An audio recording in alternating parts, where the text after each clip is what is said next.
Everybody, Sean from Laurel Ranch. Thanks for tuning in today. Excited to share with you guys about some electric fencing that we put in to separate our pastures.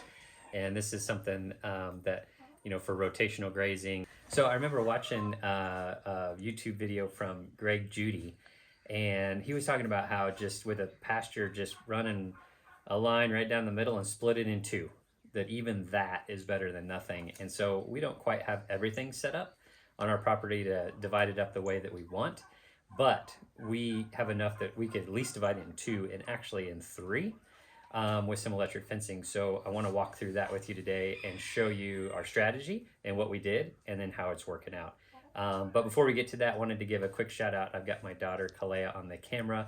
She's doing a fantastic job.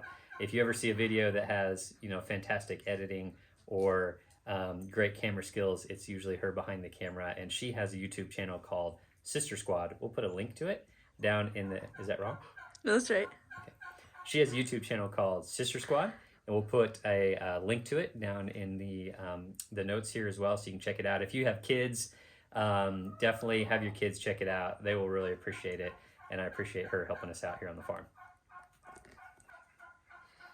Okay, so this is an aerial view of part of our property.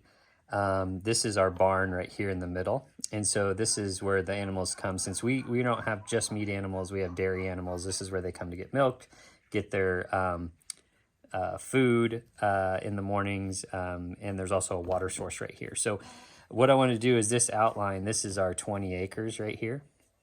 And so the P, that's our power point. That's where our solar generator is going to go that I'll show you guys. But what I did was I ran the electric fencing down here and then over to the barn. And what that does, when I have it down like that, then the animals can come out of the corral in the barn and they can access this, which is 6 acres. Now, it's not all 6 acres of grass. You can see a lot of trees. Actually, a lot of these are juniper cedar that we're going to be taking out, so it's more pasture. But that divides into 6. And then if I just take from this corner and extend over to this black dot and then down over, now all of a sudden when they come out, they have to go here into this 6 acre plot. So this is basically divided into 2 6 acre areas, and less cedar to clear out over here, but there's still some as well. And then I found out, well, if I just leave up a fence line here and I take this and extend it down to where there's a gate, then when they come out of the barn, they only have access to this area over here, which is 4 acres. A lot of cedar over here. We're going to be clearing that this year, but that gives them another 4 acre pasture. So what I'm thinking is, once I have all the cedar cleared the way it is, I'll have 2 weeks here, 2 weeks here, 1 week here. And that way every area gets 3 weeks of rest minimum, and it rotates them around. So that's what our plan is. So we're going to head out and I'll show you guys how we set this up. Yeah. All right, so we're here at the top of our property, or the top of our 20 acres. So this is on the map I was showing. I don't know if you guys can see, but it's this spot right there, okay? So, so this was an existing permanent fence. So we just got some of these hook adapters, or whatever, I don't know, and just hooked them onto the fence and then started running from here. So everything that I'm gonna show you guys today, I bought from Premier One Supplies. I don't get anything from them. I'm not a sponsor from them, anything like that. They just seem to have good stuff. We've had their stuff in the past and they were extremely helpful. They've got some charts depending on the type of livestock you're trying to hold in and what you need. And also I called and they were just really helpful in walking me through what I needed and what I didn't need. Like for instance, if I just checked on YouTube and different stuff like that, a lot of people said I needed like 5-wire fence. And based upon our livestock, they said 3-wire would be fine. And I didn't believe them, but it actually is. I also thought I needed it to be 4 foot high. They said 3 foot high is fine, and actually it's perfectly fine. So for the goats that we have, which is primarily Nubian goats, and then the cows we have, which are dairy cows, and then the sheep, which are Dorper sheep, this is working fantastic. They already respect the fence. Nobody's tried to go over it. The only person that has is our dog, our livestock guardian dog. He got caught in the electric fence, and now he won't come within 50 feet of it. So at least he learned his lesson. But if we look down the fence here and look down the fence line, you can see we use these, we use 3-wire. We use these fiber tough posts. Were you able to get that in the camera so you see it?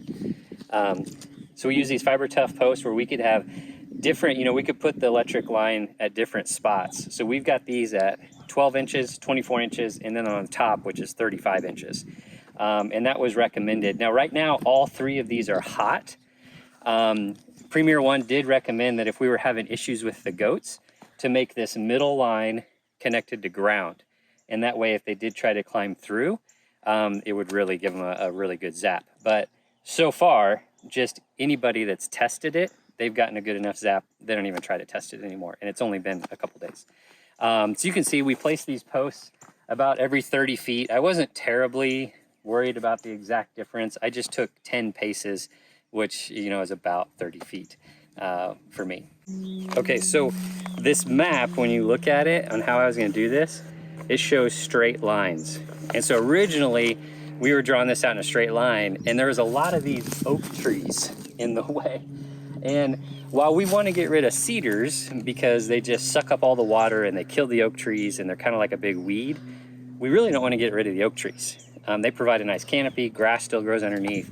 And then I started realizing it doesn't need to be a straight line. It doesn't really matter. So we actually zigzagged a little bit. And so everywhere that we zigzagged to make sure we didn't have to cut down trees, I went ahead and put in a T-post. And that way it was just a little bit more secure than those fiber posts when we were making a turn. So I just did a T-post with standard T-posts. I think those are 3-inch standoffs on there for electric wire. They clip right on, super easy, same distance, 12, 24, and 35 from the ground. And it just made the turn a lot more stable than by using one of the fiber posts. Those fiber posts are a little bit flimsy, so for a straight run, they're great. But if you're making a turn where that wire is pulling on it, they would bend quite a bit. So this seemed to be really helpful for us. Okay, so for example, this is down the line, and you can, if you kind of follow those white posts, you can see it's not a perfectly straight line. Little bends just to get through the trees, not have to cut them down, not a big deal on the fiber posts. But then when we get way down there, you can kind of see off in the distance in the middle of the screen, there's a T-post. That's where we make a hard turn to the right. And so that all seemed to work out really well to be able to stay between these trees and not have to cut anything down, but keep the electric fencing pretty much where we're still about 6 acres on either side of this pasture that we have permanent fencing around. Okay. So here's that turn a little bit closer up that I was just showing. And one thing just wanted to point out is I put these where the standoffs, that this was on the inside of the turn rather than putting these standoffs on the other side, because if it's on the other side, the wire would be pulling out, and I just didn't want it to slip out of these things. I'd rather have it pulling against this kind of large plastic piece right there. Now there's a little bit of a risk that if it comes loose, that wire pulls out and it's touching this metal post, but I don't think that's much of a risk because it'd be really hard for it to get out of there with the tension pushing back to get out of there and do that. But I just felt like this was better to position it this way rather than the standoffs on the other side of the T-post. Okay, so this is the P right in the middle by the barn on my drawing. That's where we're at right now. So the power point, and that's where this corner is. So you can see this corner, a couple things. This was a 90-degree angle. So you can see the way I did the standoffs. One standoff wasn't going to be enough to clear that without the risk of a wire hitting the metal. So we did it this way. And then this is also the power point. So we have the ground rod stuck in the ground right here. And then we have the solar charger. Now I went with a solar charger because we don't have any power out here. Even our power on the barn is solar. But I thought this was a good place for a power point because I'm not having to constantly move this ground around. Just as I move the fence, I can keep my power point connected here and I don't have to move it around, at least with my current configuration of the 3 pastures. And then these 3 wires are just connected together with these clips. So the power is coming from the solar generator to the middle wire, and then the top and bottom are connected off of that. And really happy with this. I have another solar generator from Premier One. It's a little different model. I really like this one. It has a preset angle. It's got a nice handle on top, 2 different modes, a power save mode, and then a mode for max output. And it also has a hole in the bottom with a set screw, so you can set it on top. I'm actually probably going to put it up here on top of the T-post and have it set facing south, which is what it's doing right now. So it can be on the ground, but it doesn't have to be on the ground. It can be up on a pole.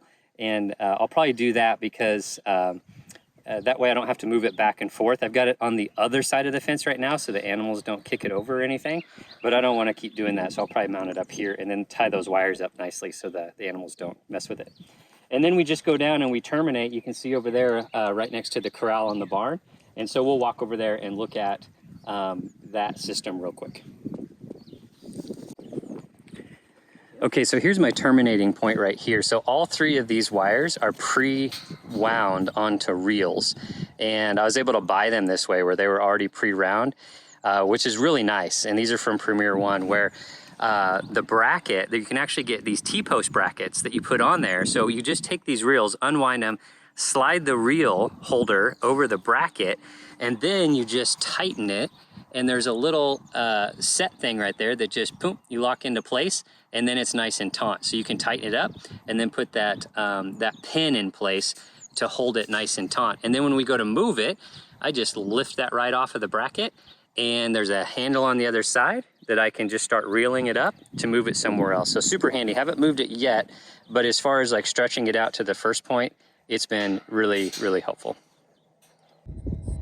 One other thing that we found super helpful on these fiber posts is they're not super sturdy. I think I was mentioning that. That's why on the corners I used a T-post. At our ground, surprisingly out here in the pasture, a lot of it was dirt. And these are meant so that you can step on them and put them in. But a lot of our ground is also rock. So if you have rocky soil or hard soil, Premier One recommended drilling a pilot hole. And you could see here, that's what we did. So we drilled a pilot hole, and all that came out was rock. And so that way the main stake could go in there.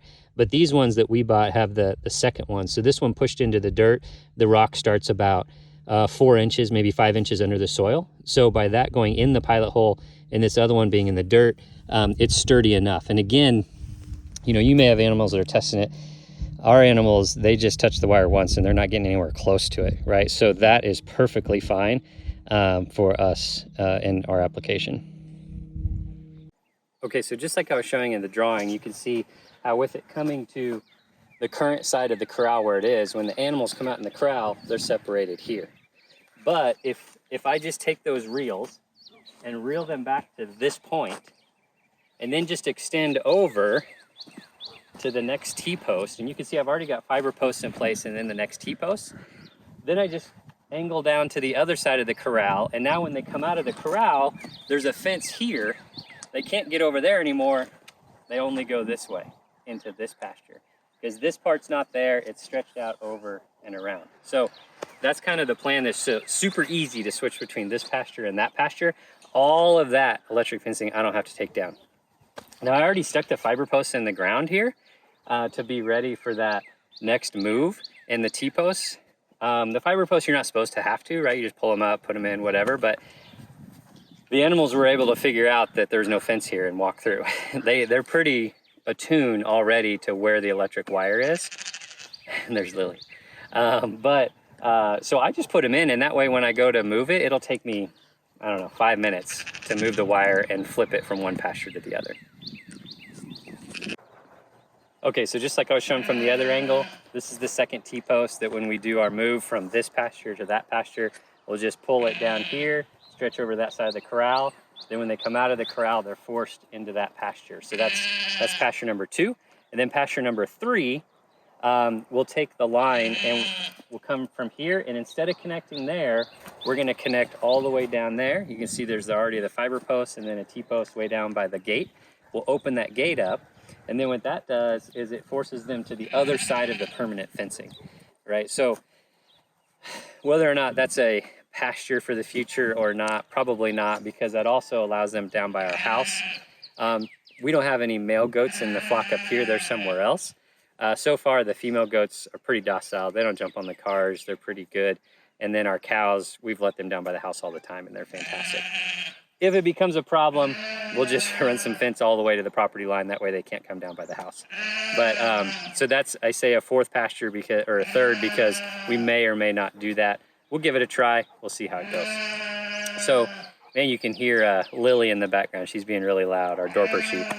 She thinks that since I'm here by the barn, that means she's supposed to get food. So But anyways, that's our pasture rotation. That's putting in the electric fence. Hope you guys found value in that. If you have any questions, put them down in the comments. If you have any suggestions, put them down in the comments. I learned a lot doing it. It was really easy. I think Kate and I set all this up in brand new from scratch, maybe in like 2 or 3 hours. And now it's going to be very quick to move it around. So it was not a lot of time to do, very easy. The animals, they picked up on it quick. It only took one time of testing it and they figured out, I don't want to do that anymore. The dog, he picked up on it pretty quick. He just got wrapped up in the wire, which was not a great experience for him. But all in all, I'm super excited about it. I think it's going to work out fantastic. And then as we expand into our 11 acres over there, we'll be able to